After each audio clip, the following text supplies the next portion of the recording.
어느 나라의 국왕이 삶은 계란을 먹으려고 둥근 쪽 껍질을 먼저 까다가 손을 찔려 다쳤습니다.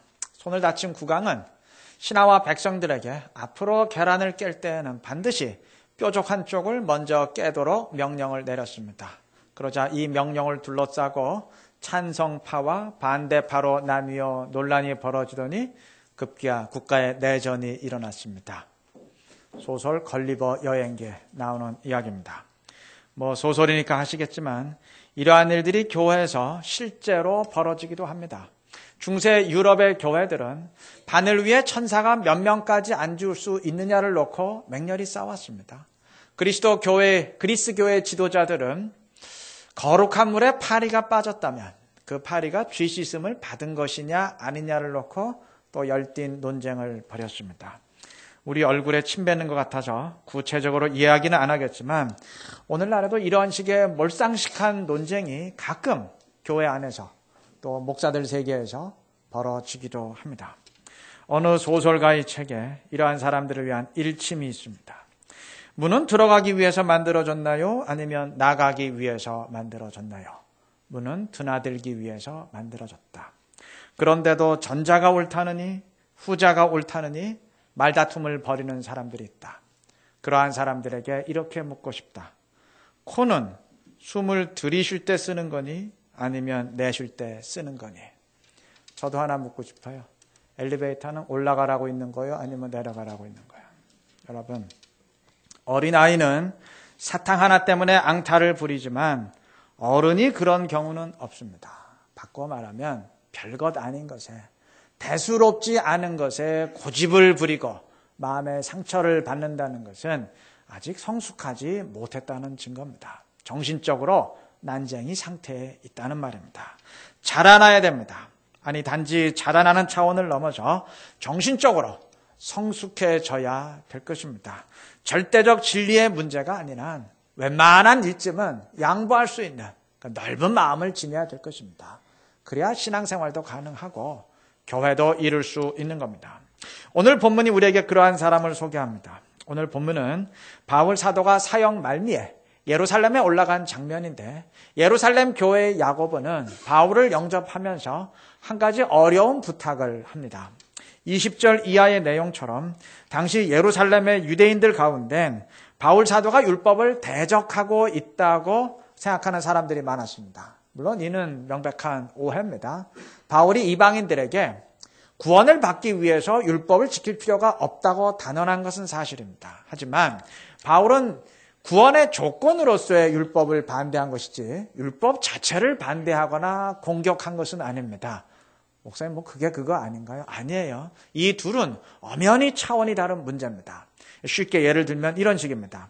만약에 어떤 한국 선교사가 이방 지역에서 선교하면서 당신들이 구원을 받으려면 예수만 믿어서는 안 된다. 예수를 믿되 우리 한국 사람들이 먹는 김치도 반드시 먹어야 된다. 그러니까 오늘부터 빨리 식생활 문화를 바꿔라. 이렇게 강조한다면 이거 맞는 말입니까? 이거 말도 안 되는 사이비 교리죠. 그건 당연히 잘못되었다고 반대해야 될 것입니다. 하지만 만약 김치가 정말 좋아서 음식으로 먹겠다면 그것도 반대해야 됩니까? 아니죠. 구원의 조건으로 제시하는 건 잘못이지만 내가 좋아서 좋아하는 음식으로 먹겠다면 그건 개인의 취향일 뿐이지 하등 반대하고 공격할 이유가 없는 겁니다. 율법에 대한 바울의 태도가 정확하게 이와 같습니다. 율법을 구원의 조건으로 주장하는 것은 명백한 사이비 교리이기에 극렬하게 반대했지만 율법 자체를 반대할 이유는 없는 겁니다. 수천 년 동안 율법의 문화 속에서 살아온 유대인들에겐 율법대로 살아가는 것이 너무나 자연스러운 일입니다. 그건 본인들이 좋아하는 음식으로 김치를 먹겠다는 것과 마찬가지인데 그걸 무엇 때문에 반대를 하겠습니까? 그럼에도 유대 기독교인들 중에 바울이 율법 자체를 공격하면서 이스라엘의 민족성을 부정하고 있다고 오해한 사람들이 굉장히 많았습니다. 또 오해하지는 않았다 할지라도 지금까지 특권의식 속에 살아온 유대인의 입장에서는 이방의 축복을 선포하는 바울의 선교에 이론적으로는 동의할지언정 내심 씁쓸할 수밖에 없었던 겁니다. 이러한 상황에서 야고보는 유대 기독교인들의 불편한 마음을 바울 자신이 행동으로 좀 잠재워 줄 수 없겠느냐 부탁을 합니다. 지금 율법에 따른 서원을 한 사람이 4사람 있는데 이들을 데리고 율법에 따른 결례의식을 행하고 비용도 좀 부담해 줄 수 없겠느냐는 겁니다. 그러면 이를 보고 유대인들도 바울이 율법을 공격하는 사람인 줄 알았는데 아니었구나. 율법을 존중하는 사람이었구나. 이렇게 마음을 풀지 않겠느냐는 제안입니다. 여러분, 율법의 결례의식은 7일 동안 행하는 것인데 바울의 입장에서는 이러한 제안이 매우 깝깝할 수 있었습니다. 아니, 오해는 저들이 하고 있는 것인데 왜 내가 책임을 지고 이런 일까지 해 주어야 되느냐? 이게 못마땅할 수도 있습니다. 특히 바울은 지금까지 율법은 구원의 조건이 절대 아니라고 강조해온 사람입니다. 이러한 사람이 그것도 공개적으로 율법의 행위를 한다는 것은 모양새도 이상하거니와 자존심이 극히 상하는 일입니다. 그럼에도 바울은 야고보의 제안을 군말 없이 수락합니다. 그리고 26절 말씀처럼 바로 그 다음날 율법의 결례를 행합니다. 분명 하고 싶어서 한 일은 아닐 겁니다. 자존심이 상하는 일이지만 교회에 도움이 된다면 무슨 일인들 못하겠는가? 이러한 넓은 마음으로 감당해 준 것입니다. 아울러 율법을 구원의 조건으로 여기는 것과 삶의 문화로서 행하는 것은 그건 전혀 차원이 다른 문제다. 이렇게 분리해서 생각할 줄 아는 지혜로움이 있었기에 그것을 감당해 준 것입니다. 만약 그가 달걀을 어느 쪽으로 깨야 되느냐, 이러한 문제에 연연하는 속 좁은 사람이었다면, 이것과 저것을 구분하지 못하는 답답한 사람이었다면 그러한 제안을 받아들이지도 않았을 것이고 예루살렘과도 관계가 틀어졌을 겁니다. 여러분, 교회가 교회되고 공동체가 공동체 되기 위해선 바울이 지닌 것과 같은 넓은 마음, 성숙한 모습이 반드시 필요합니다. 그리고 그 밑바탕엔 겸손함이 있어야 됩니다. 물론 겸손과 넓은 마음이 정확히 같은 말은 아니지만 그래도 이웃 사촌쯤은 될 것입니다. 겸손함이 있기에 넓은 마음을 지닐 수 있는 것이고 웬만한 일쯤은 양보할 수 있는 것 아니겠습니까? 뒤집어 말하면 대수롭지 않은 일에 연연하고 민감하게 반응한다는 것은 그만큼 교만하다는 증거입니다. 사소한 것 하나라도 내 마음에 맞아야 만족할 수 있다는 의미가 아니겠습니까? TV 사극을 보면 왕들이 자신을 과인이라고 부릅니다. 과인의 뜻은 부족한 사람이라는 뜻입니다. 나라의 왕도 자신을 부족한 사람이라 불러야 된다는 것 알아요. 하물며 오직 은혜로 구원받았다고 구원하는 우리 그리스도인들이야 더더욱 그래야 하지 않겠습니까? 바울은 20장 19절에서 지금까지 자기의 사역을 눈물과 겸손함으로 이루어 왔다고 고백합니다. 우리 역시 바울처럼 겸손함으로 엎드릴 수 있어야 될 것입니다. 바울처럼 자신의 자존심을 좀 꺾을 수 있어야 될 것입니다. 그렇게 자신을 낮출 때 넓은 마음으로 교회를 이루고 주님의 말씀을 성취해가는 우리 모두가 될 줄로 믿습니다. 바울은 예루살렘 교회를 위해서 야고보의 제안을 따랐는데 오늘 본문은 그와 정반대로 모든 사람의 만류를 뿌리치는 바울의 모습을 또한 증언합니다. 11절에서 14절까지의 내용이 그것인데 바울이 예루살렘에 올라가면 핍박을 당하고 결박당할 것이라는 예언을 듣고 주변의 모든 사람들이 거기 올라가면 위험하다고 말렸습니다. 이때 바울은 14절 중반에서 그들에게 이렇게 답변합니다. 나는 주 예수의 이름을 위하여 결박당할 뿐 아니라 예루살렘에서 죽을 것도 각오하였노라 하네. 주님을 위해서는 생명도 마다하지 않겠다는 각오입니다. 자, 그러면 이러한 결연한 모습과 지금까지 말씀드린 그 율법의 의식을 행해주는 바울의 모습을 함께 묶어서 생각하면 그 바울이 어떤 사람이었단 말인가요? 주를 위해서는 결코 결심을 꺾지 않되 자신의 자존심은 여지없이 꺾는 사람이었습니다. 여러분, 바울을 비롯한 12명의 사도들은 요한을 제외하고는 모두 순교했습니다. 모두 죽기를 각오하고 복음을 위해서는 한 발자국도 물러서지 않았다는 말입니다. 그러니까 죽임을 당했죠. 반면 자기 자존심과 연관된 일엔 어떠했느냐? 한 걸음 물러서는 정도가 아니라 완전히 짓밟히는 것도 개의치 않았습니다. 빌립보서의 내용에 의하면 바울이 세운 빌립보 교회는 순수한 목적에서 복음을 전하는 사람들이 있었는가 하면 또 바울을 모함하기 위해서 열심히 전도하는 아주 불순한 사람들도 있었습니다.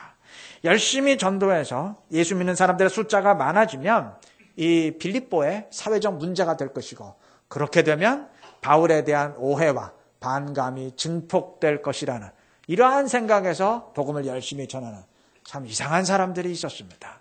희한한 사람들인데 바울은 오히려 이들을 환영했습니다. 어떤 이유에서건 예수 믿는 사람들이 늘어난다면 그건 좋은 일 아니냐. 나에 대한 오해와 반감이 고조되는 것쯤이야. 그게 무슨 상관이 있겠느냐. 이렇게 넓은 마음으로 생각한 것입니다. 그는 복음을 위해서는 조금도 물러서지 않았던 반면 자기 명예와 자존심이 주님을 위해 짓밟히는 것 정도는 하등 개의치 않았습니다. 베드로 역시 마찬가지였습니다. 갈라디아서 2장에는 안디옥 사건이 기록되어 있습니다. 베드로가 이방인과 함께하는 모습을 사람들에게 보여주지 않기 위해 자리를 피하자 이에 대해 바울이 공개적으로 책망한 사건입니다. 베드로는 이 사건으로 인해서 위신이 크게 실추되었지만 하등 이를 문제 삼지 않았습니다. 이방 선교사인 바울의 입장에서는 그럴 수 있는 일이다 라고 생각했던 겁니다. 베드로 역시 복음을 위한 일이라면 죽음도 무릅쓰고 물러서지 않았지만 자기 하나 자존심 상하는 것으로 끝나는 일이라면 전혀 개의치 않았던 겁니다. 뭔가 우리의 가슴을 울리는 것이 있지 않습니까? 우리 모두 이러한 모습을 본받아야 될 것입니다. 혹시 우리가 지금 반대로 하고 있는 것은 아닙니까? 사소한 문제, 내 자존심을 건드리는 문제에 대해서는 민감하게 반응하면서도 정작 주님을 순종하는 일은 대수롭지 않게 여기고 있는 것은 아닙니까? 내 고집은 절대 굽히지 않으면서 주님의 말씀은 여지없이 굽히고 있는 것은 아닙니까? 내 마음을 불편하게 하는 일은 격렬하게 반응하면서도 주님의 마음을 아프게 하는 일은 그건 대수롭지 않게 생각하고 있는 것은 혹시 아닙니까? 우리 스스로를 되짚어 보아야 될 것입니다. 본문에서 바울을 영접한 예루살렘 교회의 대표는 야고보입니다. 이 야고보는 예수님의 제자인 사도 야고보가 아니고 야고보서를 쓴 야고보입니다. 아니 사도들은 12명이나 되는데 다 어디 가고 지금 이 사람이 대표를 하고 있습니까? 궁금하신가요? 사도들은 다 떠났습니다. 이들은 다 이방으로 가서 복음을 전하다가 그곳에서 순교했습니다. 이들의 의식 속엔 예루살렘의 교인이 수만 명인데 내가 여기를 왜 떠나? 아니 기껏 힘들게 부흥시켜 놓았는데 내가 왜 또 힘든 곳으로 떠나? 이러한 생각은 전혀 없었습니다. 대신 주님이 땅끝까지 이르러 증인이 되라 우리에게 명령하셨으니 어떻게 하든지 그 말씀 순종해야 된다는 확고한 의식이 있었습니다. 그래서 이방 땅으로 가서 생명도 마다하지 않았던 겁니다. 초대교회가 괜히 초대교회였던 것 아닙니다. 그들의 영적 승리가 괜히 이루어졌던 것 아닙니다. 나 개인에 관한 문제는 과감히 양보하되 주님을 위해서라면 생명도 마다하지 않는 그런 성숙한 신앙이 있었기 때문입니다. 우리 모두 이러한 태도를 본받아야 될 것입니다. 그리스도인이라면 분노하고 안타까워해도 그 이유 같아야 됩니다. 교회가 승리하지 못하고 주의 말씀이 이루어지지 않는 것에 대해서는 안타까워할지언정 내 자존심 하나 건드리는 것 정도는 그까짓 하며 초연할 수 있어야 될 것입니다. 영적인 거인의 모습을 우리가 지닐 수 있어야 될 것입니다. 점점 그러한 모습에 가까이 다가서는 우리 모두가 되시기를 바랍니다. 주님이 그러한 우리와 함께 하시고 주님의 뜻을 이루어 가실 줄로 믿습니다. 바울이 야고보의 제안대로 율법의 결례를 실행한 이면에는 또한 상대의 입장을 헤아리는 배려심이 있었습니다. 이방인의 입장에서는 율법만큼 부담이 되는 것도 없지만 유대인의 입장에서는 율법만큼 소중하고 자랑스러운 것도 없습니다. 당연히 이방인들의 입장에서는 율법이 없어도 된다는 바울의 메시지에 안도의 한숨을 내쉬었지만 유대인의 입장에서는 씁쓸할 수밖에 없는 겁니다. 바울은 이러한 유대인의 입장을 헤아렸기에 율법을 존중하는 태도를 보여준 것입니다. 어느 의전 회사의 아랍 담당팀이 실수한 이야기를 책에서 읽은 적이 있어요. 아랍의 어느 VIP가 한국을 방문했을 때 그 회사의 담당자는 그가 탑승할 차량의 온도를 섭씨 21도씨로 맞추어 놓았습니다. 당시 한국은 찜통더위가 기승을 부리는 한여름이었기에 그 정도 온도로 맞추어 놓아야 시원하게 느껴질 것이다 판단을 했던 겁니다. 근데 그것은 의전팀의 완전한 판단 착오였습니다. 우리는 섭씨 35도, 36도, 39도 정도면 살인적인 더위라 여기지만 중동 지역 사람에게는 그 정도 날씨는 하등 더운 날씨가 아닙니다. 그 지역의 여름 온도는 평균 50도씨 이상입니다. 40도씨도 아니고 50도씨예요. 좀 태준이 생각나죠? 50도씨입니다. 그러한 기온에 익숙한 중동 사람이었으니 한국의 더위 정도는 그건 여름 날씨도 아니고 차라리 시원한 가을 날씨 같았을 것이고 당연히 21도씨로 조절된 차량은 시원한 차가 아니라 냉동 창가와 같았던 겁니다. 여러분, 나에게 시원한 것이 누구에게는 추운 것이 될 수 있고 나에겐 편안한 것이 누구에게는 심히 불편한 것이 될 수 있는 겁니다. 율법 시대가 끝났다는 사실이 이방인들에겐 기쁜 소식일지언정 유대인들에겐 씁쓸한 소식일 수 있는 겁니다. 이제 더 이상 이스라엘 백성이 하나님 나라의 백성이 아니라는 사실이 다른 모든 사람들에겐 복음일지언정 유대인들에겐 허전한 소식일 수밖에 없는 겁니다. 바울은 이러한 유대인의 입장을 헤아렸기에 그들을 배려하는 태도를 보여준 것입니다. 만약 바울이 예루살렘에서도 율법의 유효 기간은 이제 끝났다. 이제 더 이상 유대인과 이방인 사이에 차별은 없다라는 식으로 선포했다면 말 자체는 분명 맞는 말입니다. 그러나 지혜로운 말은 되지 못합니다. 유대인의 그 허전한 마음을 더욱 쓰라리게 만들고 예루살렘과 이방 교회의 갈등을 증폭시키는 어리석은 말이 되었을 것입니다. 맞는 말이라고 해서 우리가 다 할 수 있는 것 아닙니다. 지혜롭게 말하고 지혜롭게 행동하는 것이 훨씬 더 중요한 것입니다. KBS의 개그 콘서트에 나쁜 사람이라는 코너가 있습니다. 형사들이 범죄자를 취조하면서 윽박지르면 이제 범죄자가 자기 사정을 이야기합니다. 너 왜 네가 이런 호프집에 새벽에 몰래 들어갔어? 금고 털려 그랬지? 아니에요. 6개월 동안 월급을 한 푼도 못 받았거든요. 사장님은 컵을 깨도 제 월급에서 까고 계산 안 하고 가는 사람이 있어도 다 제 월급에서 깠어요. 저는 정말 월급만 들고 나오려고 했거든요. 거짓말하지 마. 손님들 말에 의하면 내가 손님들 주변을 어슬렁거렸다고 하는데 왜 그랬어? 돈 훔치려고 그랬지? 아니에요. 남은 안주 주워 먹으려고 그랬어요. 어떻게든 끼니는 해결해야겠는데 돈이 없었거든요. 이런 식으로 대화가 오가면서 용의자의 사정을 점점 알게 되자 윽박지르던 형사들이 나중에는 눈물을 펑펑 흘리면서 야 풀어주자 하고 풀어준다는 내용입니다. 물론 개그니까 지어낸 얘기고 풍자일 뿐이죠. 그러나 어쨌든 다른 사람의 입장을 알면 알게 될수록 나의 태도 역시 달라지게 되는 법입니다. 우리가 너무 내 생각만 하고 사는 것은 아닌가 반성할 필요가 있습니다. 내가 아는 지식, 내가 아는 세상이 결코 전부가 아닙니다. 나에게는 내 사정이 있지만 그 사람에게는 그 사람의 사정이 있는 법입니다. 서로의 입장을 생각하고 배려할 수 있는 우리 모두가 되시길 바랍니다. 그렇게 될 때 공동체가 주님 안에서 하나 되고 주님의 영광을 더 크게 드러내게 될 줄로 믿습니다. 말씀을 맺겠습니다. 본문 19절의 증언에 따르면 바울은 예루살렘 교회에 문안한 뒤에 하나님이 자기의 사역으로 말미암아 이방 가운데서 하신 일을 낱낱이 말했다 그랬습니다. 자, 이 증언에 의하면 바울의 사역의 주체가 누군가요? 하나님입니다. 하나님이 하신 일을 낱낱이 말했다 그랬습니다. 그런데 그 중간에 삽입된 조건이 있습니다. 바울이 하나님이 자기의 사역으로 말미암아 하신 일, 즉 바울을 통해서 하신 일이라 했습니다. 이 한 구절에 교회의 모든 사역의 정의가 담겨져 있습니다. 그리스도인의 모든 일은 우리가 하는 것 같지만 사실은 하나님이 하신 일입니다. 그런데 바꾸어 말하면 하나님이 하시는 일이지만 우리의 사역으로 말미암아 하나님의 일이 진행이 되는 겁니다.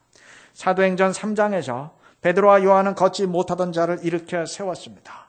누구의 능력이 그를 일으켜 세운 겁니까? 예수님의 능력입니다. 그렇지만 그 사람을 일으켜 세운 손은 누구의 손입니까? 베드로의 손입니다.